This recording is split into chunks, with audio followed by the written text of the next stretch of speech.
there guys, Elita Legionarii here, and today I'm going to be bringing you, it is a 31k game, however it's a slightly different rules set. It's what's called GBH 31k rules, and basically, as you can see, I'm actually using Parthia. Now Parthia in ordinary 31k is just completely useless, because of course the limit to cavalry in 31k is 6 cav, and Parthia's powers all in its cataphracts basically, and when you're faced with that many, like for instance Rome will have at least 14 urban cohorts or something like that, 6 cataphracts is nowhere near enough to deal with that, especially with nothing else in support. So the GBH rules, basically every faction I believe except for Rome is allowed to use 8 cavalry. Factions like Parthia, it's just 8 instead of 6, and then factions like Parthia and Scythia and Armenia are allowed 10 cavalry because their cav is where all their power is. So basically, and I think like Numidia is allowed a couple of elephants, just various bits and pieces like that. Basically it's to allow more variation in the 31k game. It's not very commonly used, but I think it's kind of neat, and it just kind of allows for, you know, like especially factions like Parthia and Scythia and Armenia to actually be quite effective, because in a standard 31k they're pretty much useless. They're just not good enough because they just can't have enough of the most powerful units. So anyway, my army consists of, I've got 2 units of Persian cavalry, I think they're gold, yep, and then I've got, I believe, 5 units of cataphracts. These are tanked out all the way, and I've got 3 units of cataphract camels. I think they are gold and a couple of chevrons each, and then I think all maxed out archers, and I've got about how many? 1, 2, 3, 4, 5, 6, 7 of those, which are maxed out. I'm joined by heaven-clanned Mohammed. He is in command of the Julii, which he tends to use most of the time. I believe it's his favourite faction. I agree with him on that. It's my favourite faction as well. However, I like to vary it up just for the sake of variation in the videos, and just I like using different factions. So I believe he's got, I think he's got, let's see, 4, 8, 12, he's got 17 urban cohorts, 2 archer auxiliary, wait a minute, is it 17 urban cohorts? 4, 6, 8, 10, 12, 14, 15 urban cohorts, my bad. And then he's got 2 archer auxiliary and 3 Praetorian cavalry. So our opponents are Scythia and are in the Seleucid Empire. So the Seleucids are more powerful too, in that they can now have 8 cavalry. That includes up to 8 chariots as well, if they want to use chariots, which is very, very dangerous, especially for Rome. But it can be 8 cataphracts and various bits and pieces like that. And of course Scythia, like Parthia, is allowed 10 cavalry, because Scythia is a cavalry faction like Parthia. Now I chose Parthia because obviously I saw my opponent choose Scythia, and Scythia's actually got a very good counter faction to Parthia, because headhunting maidens can destroy cataphracts pretty easily.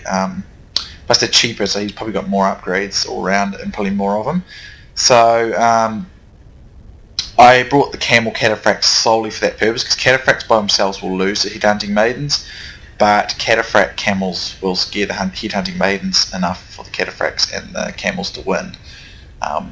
He's got a more powerful skirmishing build than me. He's got 2 axemen, obviously. He's got 2 archer warband. I think this is either just to be a meat shield or get me to focus on these units rather than the more elite.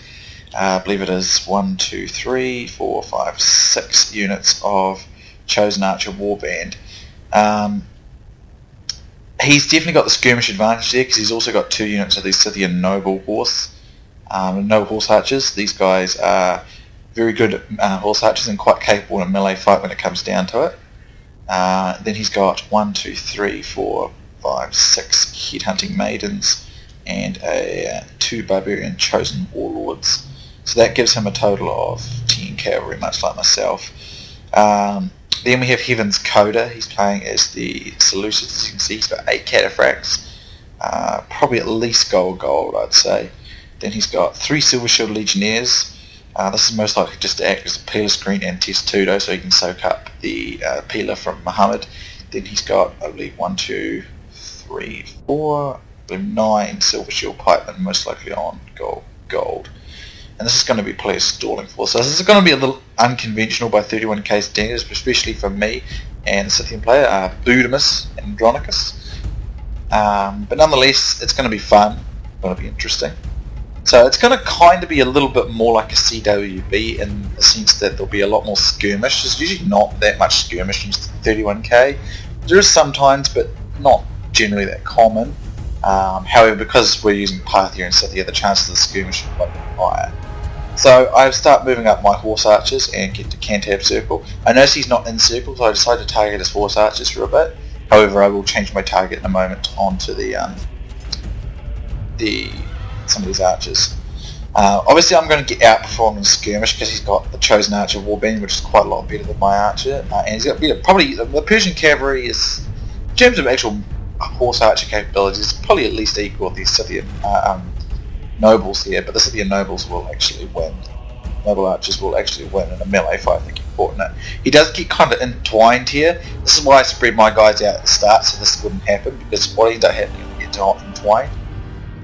He's targeting my Persian cavalry, and he did get quite a lot of them, but with elite archers like this chosen archer warband, they fire quicker, so therefore consume their arrows faster, so I was hoping to waste a bunch of arrows so that these guys over here would not be having to fight. You know, if they're in a protracted missile duel, I'd have more arrows so that he'd run out of arrows before me, so I could at least close the distance between his superiority and my inferiority in archers.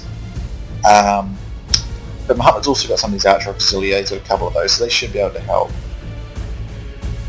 So once we I managed to knock down 4 men out of that and 2 men out of that, so it's about 6 units of Scythian nobles.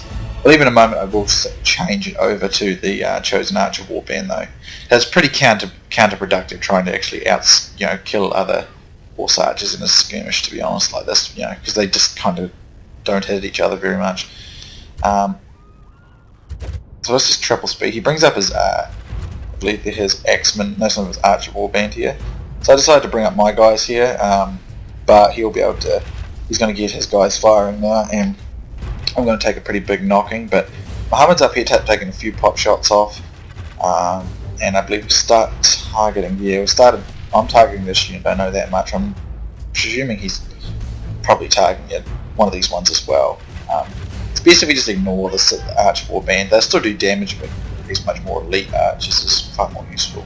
Because it's 31k, obviously you can afford more archers like this. So he brings his 2 chosen warlords here forward. So it's going to force a retreat here. He's using his axemen to screen his guys here and kind of interfere, and you use them to interfere and force back units, or just soak up Peeler.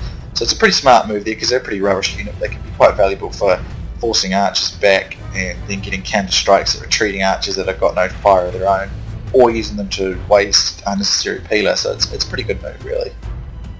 So far the skirmish fight's going in Scythia's favour. In a moment I believe I messaged Mohammed and said we should just attack because I'm not going to be able to beat Scythia at this skirmishing game because he's got longer range archers with more armour and more attack, and he's got slightly better horse archers too, to be honest. I really want to just get that cavalry fight going. Now ordinarily I would be quite worried about taking a cavalry fight against headhunting maidens, but because I got my camels I was pretty confident I'd be alright. You can do 2 things with Parthia to deal with the Scythian headhunting maidens. You can bring camels like I have here, or you can bring some eastern spearmen to support your cataphracts. The camels are a better bet though, because the eastern spearmen do have very bad morale and can rout, but they can help the cataphracts get that little extra. I was a wee bit worried too about Koda's cavalry interfering as well, because it's going to give some serious power. But because I'm Parthia with 10 cavalry, Mohammed went with a ton of urban cohorts, like 15 of them, so we definitely have the infantry advantage, that's for sure. So he should be able to maybe even hurl some infantry into a cavalry fight. But of course they got a massive cavalry advantage. They should in a sense have 12 melee cav, or like, not melee cav, like 12, heavy cavalry, and then of course they've got the horse archers as well. So yeah, we decided to just get into the melee fight here, because you can see I'm going to start losing any missile fight quite badly, but if we can just force a fight here I can probably at least even things out a bit. So the headhunting maidens are coming through here, and of course Koda is right here with his two of these guys, and he's still got his cataphracts here, so I'm a little clustered here, but I notice he's pretty much in the same position. I'm focus firing on his guys here as much as I can. I try to make sure my guys are as spread out as possible, but of course there's only Mohammed's infantry here that will give me any cover from that, so I need to keep working on that. At this stage, you just continue to skirmish, but we will eventually attack in a moment, because as you can see, these guys are still in really good numbers, and I won't be able to defeat it. As you can see, I'm still doing okay. I'm still in pretty good numbers, but I will eventually lose just because they're better archers. So I'm going to try and spread out a little bit more. Use my cataphracts to give me a little bit of armoured cover there against some shots, and just continue using focus fire on slots, certain spots. And he's a little clustered up over here, so I was watching him, trying to make sure that didn't happen to me. Because as you can see, as soon as I noticed that was what's happening to him, I started focusing fire over here. Because like every shot will get extra hits then, because they'll be all clustered together. This is a higher chance of hitting his targets there. But the skirmish is going in his favour. I believe it was about like 25% of us dead and only about 14-15 of them. So they had about a 10% advantage that way. So these guys are just using their guys to throw some peeler and using Test-2 to counteract each other's peeler. And because he's more clustered, I'm managing to break pretty even here with Budoomis' Scythians. But if he's more spread out, I would definitely be losing this fight for sure. But it's at least because he's clustered up like this. So you need to watch this. Don't let yourself get clustered up like this, because it's not a very productive way to get the missile duel. I mean, in the intensity of trying to micro your units, it can happen pretty easily. I mean, I do it sometimes. But I was pretty consciously aware of it, because I figure if I do enough damage to his missile units, they shouldn't be able to interfere once we attack too much, because they'll be too occupied with my guys, and even if they do win, they should be pretty thinned out. So here we see Mohammed's just going to attack. He's going to force his way forward. These Test-2s are going to hold him up and be defensive, and they should last a while. But I think what he's trying to do here is get into position so he can get these guys he's got in the gap to throw some peeler. But Koda just goes with a charge, and that was a good move. He probably should charge a little further though, because he could deny more peeler that way, but he's going to get a bunch of peeler into these Silver Shield Pikemen, which is not a good thing for him. Not at all. And I was just kind of guarding his flanks here. I brought a cataphract over here just in case he needs some help, because he's going to be outnumbered in a cavalry fight obviously, but he's going to absolutely just clean up in the infantry fight obviously. His urbans shouldn't have much problem there. So here you can see what Budoomis is going to do is he's going to use his axemen to kind of force my guys back. I decided not to go back though, because I figure that if I go back he's going to get a ton of flank shots on my archers here, and they'll get all ruined anyway. So I might lose one or two, but what I'm going to do here is counteract this with a little quick cav charge, I believe. What I'm going to try and do is use one charge and try and bait a bunch of his cavalry forward, and then counteract his cavalry that's coming forward. So as I come in here to get this charge against these dudes, I'm wanting him to charge in more. So as you can see, he charges in 2 here. So I'm going to quickly try and pull this unit out. As you can see, he's committed quite a few. He's committed a lot of his guys here, and because I get the counter charge, I'm going to do quite a bit of damage here on that charge, because my guys have got slightly better charge than his. As you can see, I get a good counter charge here. He's going to get most of my archers though, but they're going to act as a bit of they'll soak the sponge, they'll soak it up. And with my camels coming in, as you can see, this cataphract, these cataphracts start to take some serious damage. I'm going to get a nice counter charge in here as well. Over here, as you can see, Mohammed's doing a nice job holding them out. As you can see, my archers are routing over here, but I am more or less winning this fight. At this point, I believe I messaged Mohammed to say give a quick cav charge here and kill that Scythian general, so that we can free up and I can outflank and destroy the flanks of Koda's forces.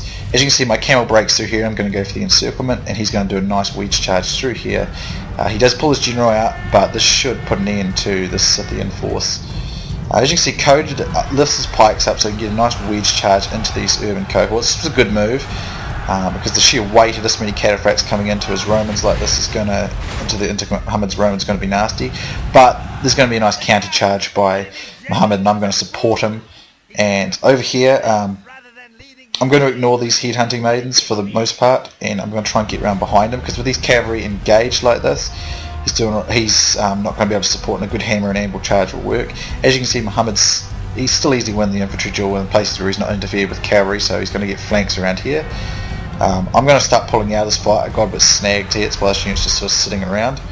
But at this stage I got behind the line, and I'm going for this area where it's really thin, so I get a nice cav charge in. He does get snagged though on those pikes, which was a bit of a nuisance.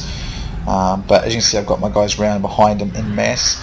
And these cataphracts are pretty stuck, because cataphracts are not as good as Praetorians at disengaging.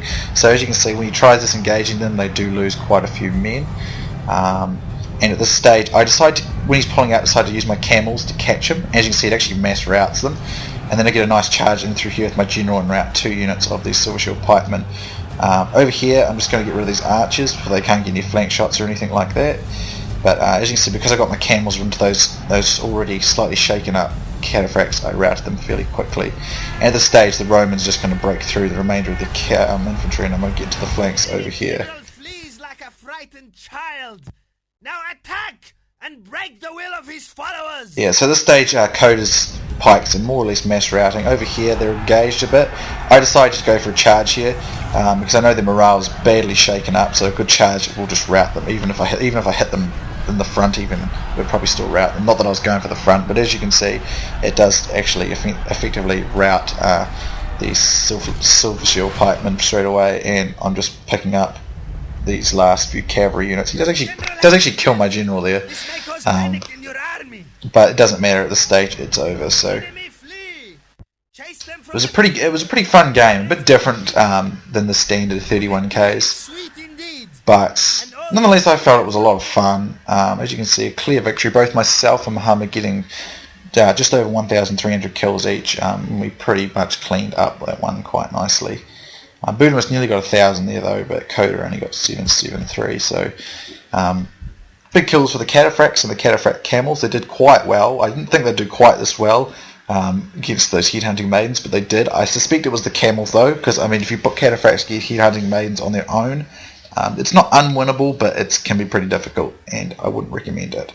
As you can see, my archers, some of them did okay, but they got pretty thrashed, so we had to attack there. This unit of Persian cav did alright. This one didn't. This one did okay as well, I suppose. But yeah, protracted missile fight I would have lost, so we had to attack. And I suspected that would be the case, because in an out-and-out skirmish, especially on higher money games, I would put my money on Scythia being better, just because it's got better foot archers, and it can get access to slightly better horse archers. But it's always kind of a fun matchup with Parthia versus Scythia, because I personally find that Parthia is disadvantaged by Scythia, but the camels can even it out quite a bit, and as you can see, they did do very well. So anyway, good game to Koda. I've just recently learned Koda has a YouTube channel, so I will link that in. Good game to Mohammed and Budoomis Andronicus. So I hope you guys enjoyed this. Thanks for watching, and I'll see you soon next time.